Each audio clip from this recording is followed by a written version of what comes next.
Hey everybody, it's Book of Katherine. I hope you're doing well. So I just wanted to give you an update before I go to my next doctor appointment. So I have another, it's like 3 in a week, I know. I had one just last week and then yesterday and then today. So I wanted to talk to you a little bit about what's going on since there's so many doctor's appointments and a lot's changing with my health, and I did my signature for you last week. So let me just explain what's going on. Yesterday, if you saw on Twitter, I said that I got a diagnosis, which is traumatic brain injury. It's very exciting because I finally have a diagnosis. We've been worried that it could be MS or all these different things, and we're still going to get tested for MS. We're going to get a brain scan and things like that. But what they have is traumatic brain injury, and it makes sense since my head did go through a window and I did black out. I did not know how long I blacked out for. I thought it was for this little short bit. It turns out it was for much longer than that. I didn't know that. I just found that out yesterday. So anyway, it does matter how long you black out for. There is a certain length of time. It does actually affect things, how long you black out for. So, and it does matter if you talk about that episode, it can really affect things. So I'm going to stay away from that and do that in a protected environment and go into that later. So, but let me talk to you about how we've kind of figured out my symptoms, how I've been figuring out symptoms like this. And today I go in for more procedures. So I'm going to talk about how the procedures have kind of, figured all of this out since I've had like all these. I think it's 9 procedures now on my back, and and more have been much more invasive than others. Some have been kind of simple, like pretty simple, and then some have been really, really complicated. But I want to talk to you about how those have helped come into these other symptoms and figuring out that, my whole body and what's going on with the symptoms and these other things like not being able to keep a train of thought. So like, for example, one of the symptoms we talked about is that we figured out is if I'm talking to my husband, it just happened this morning. Like my husband came downstairs and I was talking to him. I wanted to remember something for my doctor's appointment. And I immediately started talking to him about what I wanted to remember for my doctor's appointment today. And then I was like, no, I want to ask my husband how he's doing. And so I was like, how, and I stopped myself and I said, how is your sleep, baby? And doing that, switching my brain to another area from output to input that early in the morning, it was like 6 a.m. in the morning, I forgot what I was talking about, number one, couldn't remember what track I had been on. I went into pain and it wiped me out. I went flat and I ended up laying down. I had to turn off all the lights, turn off all the stimulus in the house, and just ended up having to rest after that from the effort it took to switch and ask how he was. And I can do it more easily later in the day, and explains why like my health is worse earlier in the day, and then it gets better late in the day. And it could just be I've eaten more, whatever it is, I have more energy in my brain, my body's warmed up, whatever it is, something to do with my head. Or maybe it's I have earlier in the morning, I haven't taken my meds yet, so it's been a long day since I have any of I have a whole range of medicine for my central nervous system. And so those have made a huge difference in my life, the central nervous system med. And so that could be it. I'm not on any medicine that's helping my central nervous system. And those are totally separate from any kind of pain medicine. So if you think about it, so here's what's been happening.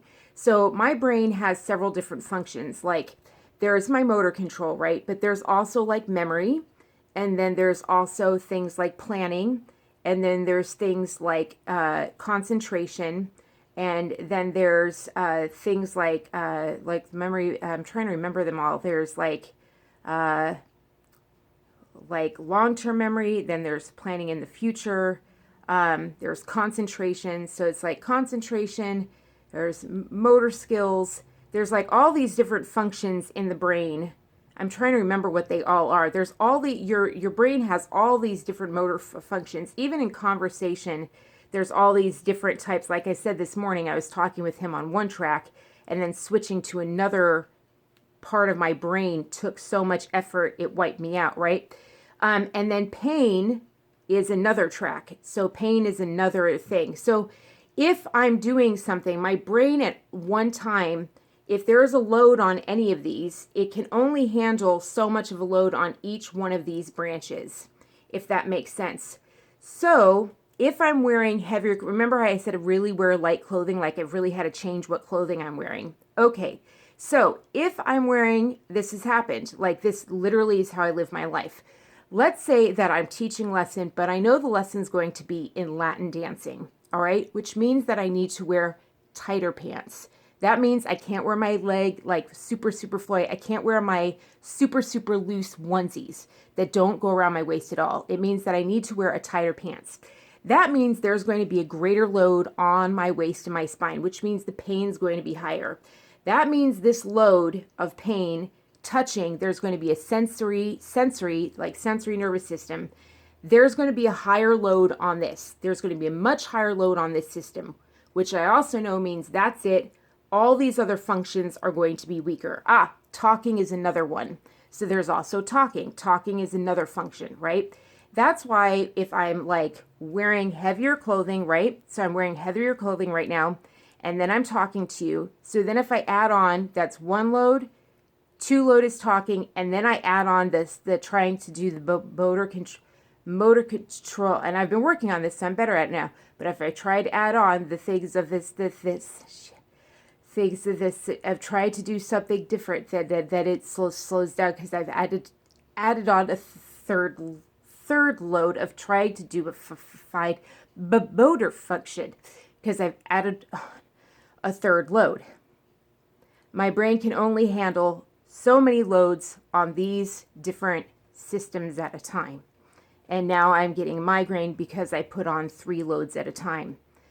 And so what happens is that like this morning, I put too much of a load switching to a different track when it wasn't ready.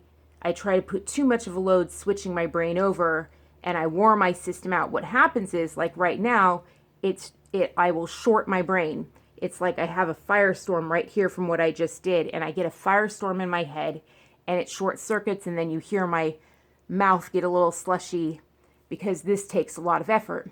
So like that's why I need speech therapy now, because let me give you a good example. Like when I do voice commands, like for my phone or something, when I'm telling my phone to turn lights on or off in the house, I've noticed that I turned light 1 off, like we switched from the clapper to do something on my phone to try it, and I hate it. I want to switch back to the clapper. I hate my phone now. But if I say, like the one, my room light was number 2, and I found that I had a harder time getting to the number 2 than getting to the number 1, because sequentially 1, 2 is later in this sequence. My brain couldn't get to the number 2 in the language series. And so to actually say it, I can get to the number in my head just fine. To get my motor nerves to say it is much more difficult. And the way a physical therapist described it beautifully, she said it's like learning a second language. She said, I can speak my language fine, but when I have to speak a language I had to learn later in life, I mix up, there's a huge effort to speak it. And I was like, oh my God, that's what it's like trying to speak now. It is a huge effort to speak sometimes. When I tape is when I finally feel like I can speak to you. But you guys have noticed sometimes I have an easier time speaking to you. Sometimes it's harder, and you watch me speed up and slow down in a single video. And you probably notice me speed up and slow down. My hands also speed up and slow down. So right now I'm kind of like struggling a bit more because I put more loads on the system. So anyway, see, I put my hands down and then I energized up because I put my hands down. I was like, I should probably put my hands down. And then boom, I'm back up and running because I have much less of a load on my system. And there I go. My motor mouth gets going because I put less of a load on my system. Knowing these sorts of things of like my brain can only handle so much of a load, I have totally changed my life. Like, for example, when we went to the doctor yesterday, they made us wait a long time. And I've always known that really wears me out because I'm sitting up. Not only am I wearing a ton of heavy clothing, right, because it's cold out. So I've been wearing a ton of heavy clothing when I go out. But now you wait a long time. So I'm out there waiting 45 minutes. That's 45 minutes of me sitting up. So that's a ton of load on me gravity-wise and a ton of clothing on me. So that's a huge load on my brain. And I'm just like, And then a third stress is there. A stress that I'm out of my comfort zone. My brain is not accustomed to being out. It's taking in a lot of normal things it's not normally taking in. So that's a stress load. I'm learning about stress load. For example, let me give you a few examples. In that waiting room, okay, when I talk to my friends, I talk to my friends on Skype or on the phone by text. My friends are pretty phenomenal, like when I watch them move and stuff like that. My friends are pretty phenomenal. A lot of them are like athletes and stuff like that. So when I watch them move, I'm kind of like expecting athletic greatness. So I'm not really comparing them to like the average person or like, okay, they're going to be athletes. They're going to be absolutely phenomenal, if that makes sense. I kind of expect them. They're all, I mean, unfortunately, I'm like, oh gosh, I'm not really accustomed to.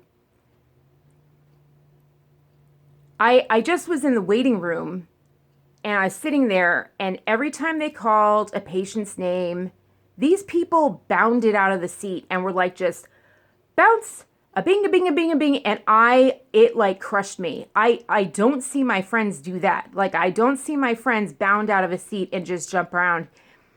And even if I did, I mean, I just don't. I don't see them in that situation. I see my friends performing or getting ready for a performance or training or whatever. But usually when they're talking to me, they're either on the phone, I hear their voice, or they're in like the back seat or their car or whatever, and they're all pimped out. You know what I mean? Like that. Like there's, like it's not them bounding out for a doctor's office and being all healthy like that. And not only that, but my friends are pretty careful with their bodies. Like, I got to be honest, like, I guess we're all athletes, and so we really take care of ourselves. Excuse me a moment. So anyway, my husband's home.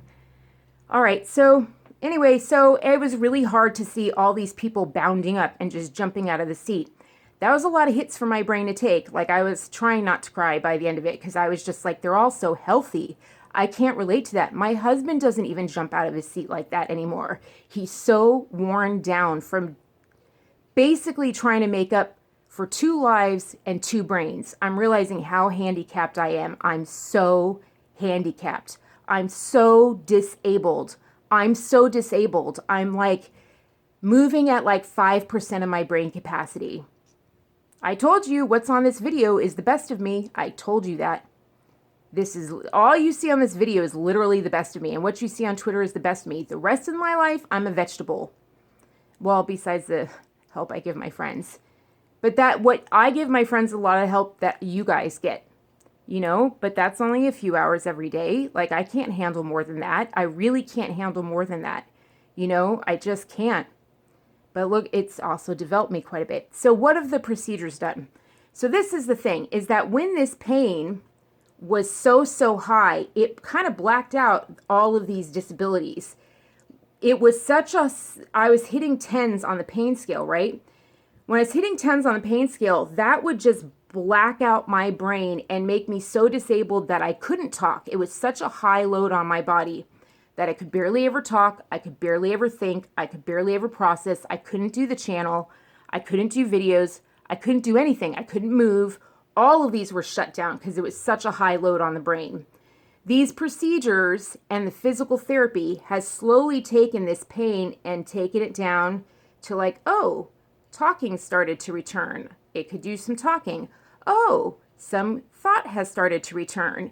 And so this pain load has started to like come down so that, but then if I'm up, for example, okay, so we got in and all this pain gathered up because I was out there and it was such a load on the body that all this pain gathered up. By the time I got into the doctor's office, I was in so much pain, I could no longer talk. And I started to go in an episode, but I knew what to do. I laid down immediately. I was like, take the load off the body, take the load off. And then I knew what to do. I had this huge sweater on. I took the sweater off. I had a onesie underneath. I took the sweater off and I undid the back of my bra. Boom. Ton of pain off the body instantaneously. And then she turned off the light. By the time the doctor came in, I was ready to go and talk. Those are the kind of skills that I've gained. Hey, baby. And I have to get ready to go for the doctor. But those are the kind of skills that I gained, and that's when she gave me the traumatic brain injury. I never had those skills to do that before, to be like, okay, take these loads off the brain.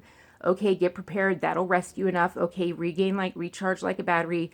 Okay, all right, okay, now go back out. Like, I didn't have any of that knowledge before. Like, I'm able to manage my disability now in ways I never could before, and be like, look, my brain can only handle so much. And like this morning, like I was like, okay, baby, like I don't think I can ask you. He was like, ask me when you're ready to ask me how I'm doing. And I said, okay, we'll do that. Because I used to feel so much guilt over not asking how he's doing. But then we saw it. We saw how it wiped me out on the floor and made me sick. That's not good for my rest of my day. It's not good for my head. It's not good for my recovery. But now we know what it is, and we know he knows it's not out of a desire for me to ask how he's doing. He knows it's literally, to prevent an episode. So, and he's like, you ask when you're ready. And I'm like, okay. And so it's just so freeing to get this kind of like understanding. And I hope it helps some of you guys out there. And I hope I kind of explained it well so that you understand what's going on with my head. So I love you guys so much, and I'll talk to you later. Bye.